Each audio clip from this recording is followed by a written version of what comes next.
I have a confession to make. But first, I want you to make a little confession to me. In the past year, I want you to just raise your hand if you've experienced relatively little stress. Anyone? How about a moderate amount of stress? Who's experienced a lot of stress? Yeah, me too. But that is not my confession. My confession is this: I'm a health psychologist, and my mission is to help people be happier and healthier. But I fear that something I've been teaching for the last 10 years is doing more harm than good, and it has to do with stress. For years, I've been telling people stress makes you sick. It increases the risk of everything from the common cold to cardiovascular disease. Basically, I've turned stress into the enemy. But I've changed my mind about stress, and today, I want to change yours. Let me start with the study that made me rethink my whole approach to stress. This study tracked 30,000 adults in the United States for 8 years. And they started by asking people, how much stress have you experienced in the last year? They also asked, do you believe that stress is harmful for your health? And then they used public death records to find out who died. Okay, some bad news first. People who experienced a lot of stress in the previous year had a 43% increased risk of dying.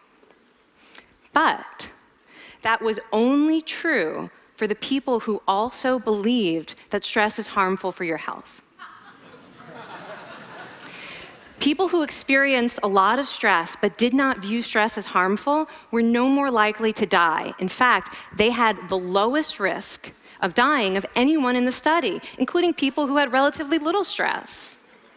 Now, the researchers estimated that over the 8 years they were tracking deaths, 182,000 Americans died prematurely, not from stress, but from the belief that stress is bad for you.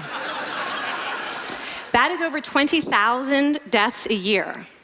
Now, if that estimate is correct, that would make believing stress is bad for you the 15th largest cause of death in the United States last year, killing more people than skin cancer, HIV, AIDS, and homicide. You can see why this study freaked me out. Here I've been spending so much energy telling people stress is bad for your health. So this study got me wondering, can changing how you think about stress make you healthier? And here the science says yes. When you change your mind about stress, you can change your body's response to stress. Now, to explain how this works, I want you all to pretend that you are participants in a study designed to stress you out. It's called the social stress test. You come into the laboratory, and you're told you have to give a 5-minute impromptu speech on your personal weaknesses to a panel of expert evaluators sitting right in front of you. And to make sure you feel the pressure, there are bright lights and a camera in your face, kind of like this. And the evaluators have been trained to give you discouraging nonverbal feedback, like this.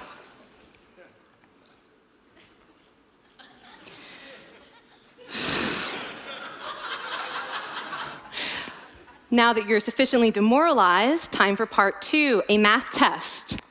And unbeknownst to you, the experimenter has been trained to harass you during it. Now, we're going to all do this together. It's going to be fun.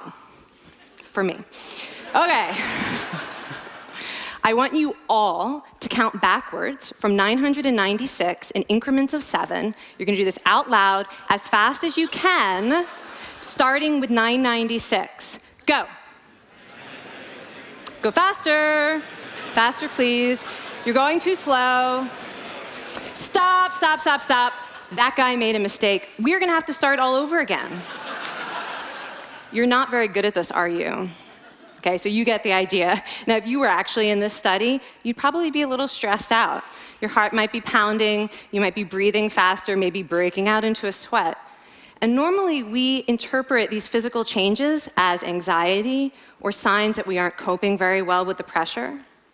But what if you viewed them instead as signs that your body was energized, was preparing you to meet this challenge? Now, that is exactly what participants were told in a study conducted at Harvard University. Before they went through the social stress test, they were taught to rethink their stress response as helpful. That pounding heart is preparing you for action. If you're breathing faster, it's no problem. It's getting more oxygen to your brain.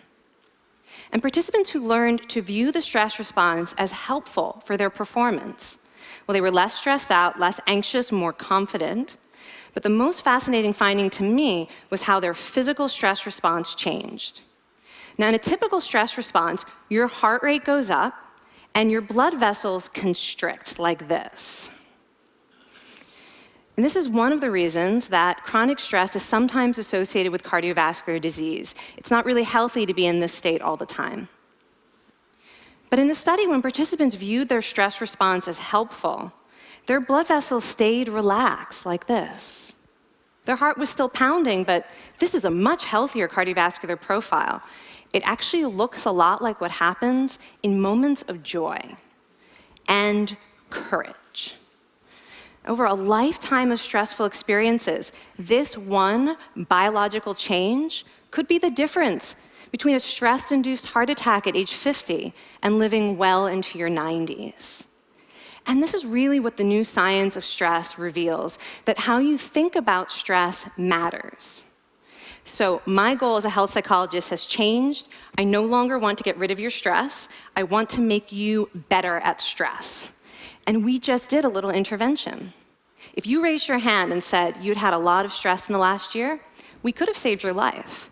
Because hopefully the next time your heart is pounding from stress, you're going to remember this talk, and you're going to think to yourself, this is my body helping me rise to this challenge. And when you view stress in that way, your body believes you, and your stress response becomes healthier. Now, I said I have over a decade of demonizing stress to redeem myself from. So we are going to do one more intervention. I want to tell you about one of the most underappreciated aspects of the stress response. And the idea is this: stress makes you social.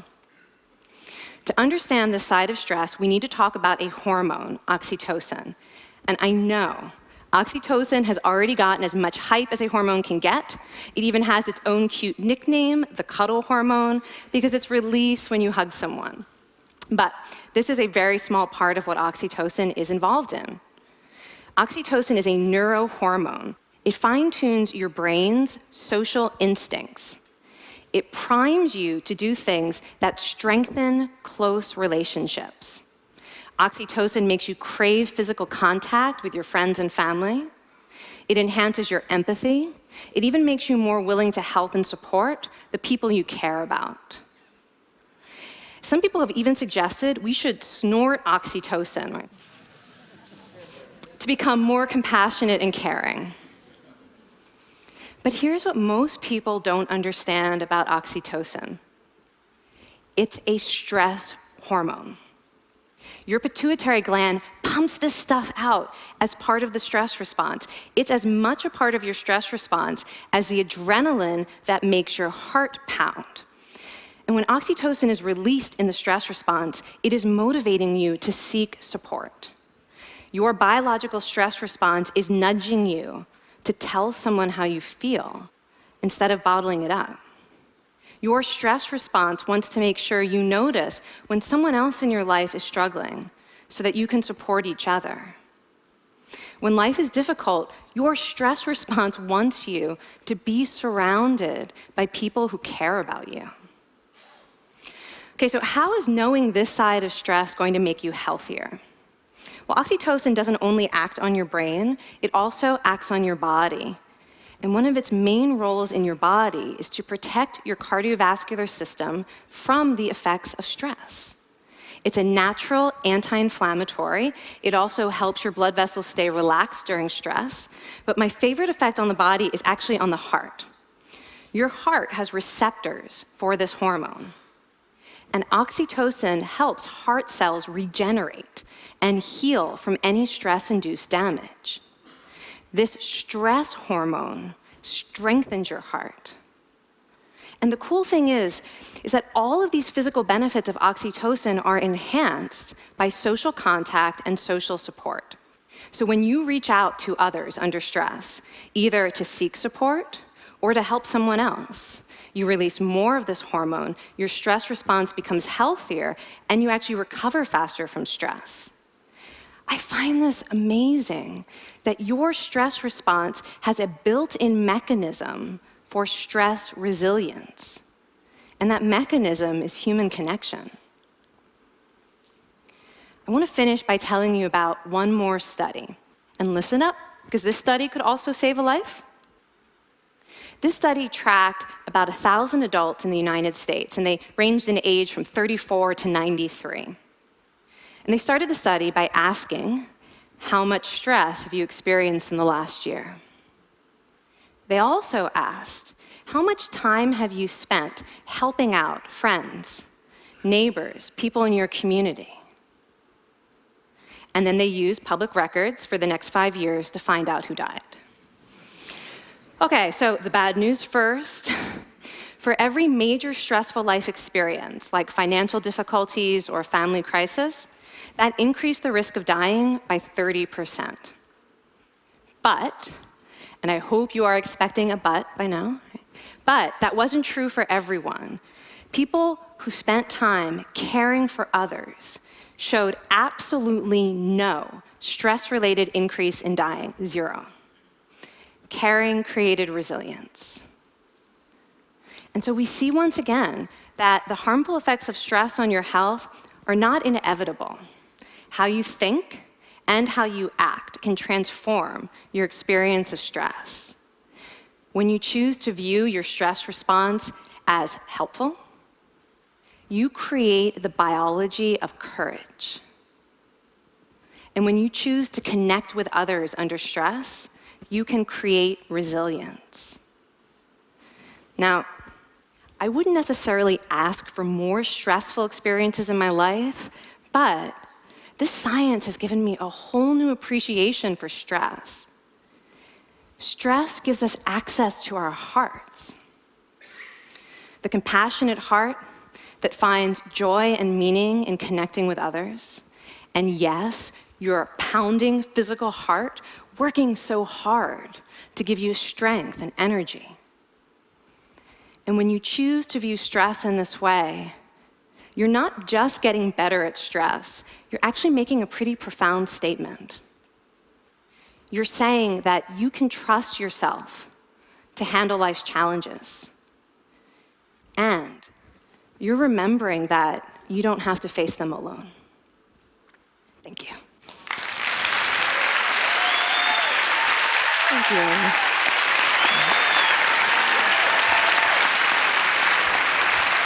I mean, this is kind of amazing what you're telling us. It seems amazing to me that a belief about stress can make so much difference to someone's life expectancy.